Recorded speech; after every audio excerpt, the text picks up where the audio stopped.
अस्सलाम वालेकुम। आज हम आलू और प्याज के पकोड़े बनाएंगे, जिसके लिए हमें 3 आलू चाहिए होंगे, 3 प्याज चाहिए होंगे और ये बनते हैं और बहुत इजी बनते हैं और बहुत क्रिस्पी भी बनते हैं। तो आप इसको ट्राई करेंगे, आपको बनाने में बहुत इजी लगेंगे लेकिन खाने में बहुत टेस्टी होते हैं। इनको हमने इस तरह काटना है, ये इस तरह इसको करना है कि इसका टेस्ट जो है ना आपको डिफरेंट सा लगेगा। तो पहले हम इनको बताते हैं कि इनको काटना कैसे है। ठीक है, ये देखिए, ये आपने ग्रेटर लिया और इस तरह आपने प्याज को भी इसी तरह करना है और आलू को भी इसी तरह करना है। इस तरह कर लें आपने। अभी हम बताते हैं तमाम को करके कि किस तरह का करना है। ये देखिए, इस तरह हो गया। ग्रेटर से प्याज भी कर लिए हमने, आलू भी कर लिए, इस तरह हो जाएगा। फिर हमने इसमें तकरीबन आधा कप ये बेसन डालना है और ये हरी प्याज है 1 अदद। इसका हमने ग्रीन वाला हिस्सा लेना है प्याज का। ये 1 अदद है, इसको बारीक बारीक कटा हुआ ये भी इसमें डाल दें। ये हरी मिर्च हमने ली है, तो बारीक वाली हरी मिर्च जो है वो बहुत तेज़ होती है, हमने बड़ी वाली हरी मिर्च ली है, ये इतनी ज़्यादा तीखी नहीं होती। ये 3 अदद ली है हमने, इसको बारीक बारीक काट लिया। तो 2 चुटकी हमने ये अजवाइन ली है। 1 टीस्पून हमने कुटी हुई सुरख मिर्च ली है। ½ टीस्पून ज़ीरा लिया है, ½ टीस्पून सूखा धनिया लिया है और ½ टीस्पून ही हमने नमक लिया है। ये तमाम चीज़ें इसमें डालकर इसको मिक्स करेंगे अच्छी तरह। और ये थोड़े से पानी से इसको घोल लें, बिल्कुल थोड़े से, तकरीबन 2 से 3 टेबलस्पून या बल्कि इससे भी कम जाएगा पानी।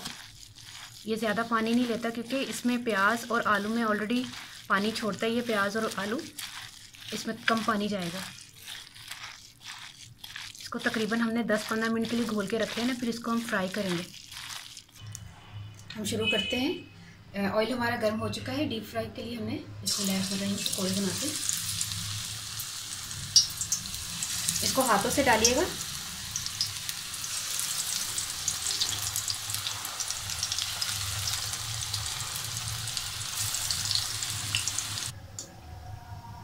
ये देखिए, पकोड़े हमारे फ्राई हो गए।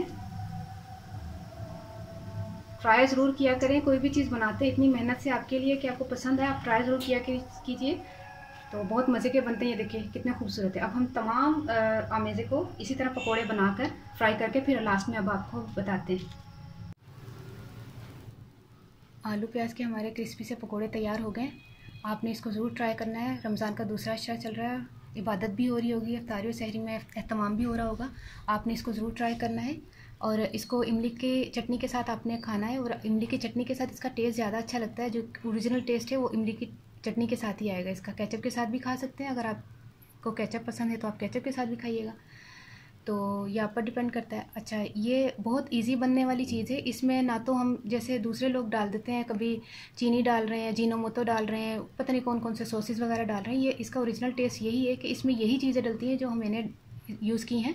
आपने इसी तरह बनाना है जिस तरह मैंने बनाया, और इसके आपने बनाकर ज़रूर ट्राई करना है और मुझे कमेंट करना है कि आपको अच्छे लगे हैं या कैसे लगे हैं। जैसे भी लगे आपको पसंद ज़रूर आएंगे इंशाल्लाह। ये बहुत क्रिस्पी होते हैं। इसमें मीठा सोडा नहीं डलेगा क्योंकि मीठे सोडे से ज़रा थोड़ा सॉफ्ट हो जाते हैं पकौड़े, तो ये ज़रा क्रिस्पी हैं, तो क्रिस्पी ही अच्छे लगते हैं। और आपने ज़रूर ट्राई करना है। मुझे दुआ में ज़रूर याद रखना है। मैं पंजाबी च होंदा सा कि मैं जरा ना 2-3 हरियां मिर्चां लिया बरीक बरीक कट लिया सी, एक आधा कप बेसन लिया सी, ते इस तरह मैं जो ना जीरा सी, सुक्का धनिया सी, नमक सी, मिर्चां सन ते अजवाइन सी, तमाम चीज़ां बेसन दे विच पा के ना कद्दूकश कर लिया सन। 3 प्याज सन ते 3 जिहड़े ना आलू सन, उन्होंने तिन्नां नूं 6 जिहड़े सन 3 प्याज ते 3 आलू, उन्होंने कद्दूकश करके ना विच बेसन पा के तमाम चीज़ां पा के, हरियां मिर्चां ते हरा प्याज दा पिछला हिस्सा पा के ते मिक्स करके हल्के थोड़े सारे पानी नाल घोल लेना है ते हाथ नाल ना डीप फ्राई कर लेना। तेल विच तल लेना ते क्रिस्पी जे पकौड़े तैयार हो गए ने। ते इमली दी चटनी दे नाल खाओ तो तुहानूं बहुत मज़े दे लगणगे, बहुत टेस्टी लगणगे। मैनूं दुआ च जरूर याद रखना। मैं तुहाडे वास्ते बहुत मेहनत करके चीज़ां बनानी है और ओरिजिनल टेस्ट वाली चीज़ां बनानी है कि जो ओरिजिनल टेस्ट है। लोग बनाते हैं ना कि अपनी वटियाइयां दस्सण वास्ते कि पता नहीं विच की पा लैंदे ने ते की दा की टेस्ट हो जाता। लोग ट्राई भी करते हैं, अपने घर च नुकसान भी करते हैं, चीज़ां भी ज़ाया करते हैं ते टेस्ट भी कोई नहीं जे आंदा। ते तुसीं ज़रूर ट्राई करना जे, तो मैनूं जरूर दुआवां च याद रखना है। तुसीं ट्राई करोगे तो तुसीं कहोगे कि वाकई कोई चंगी चीज़ है, ओरिजिनल टेस्ट है, तो इन्हूं जरूर ट्राई करना। ओके, अल्लाह हाफिज़।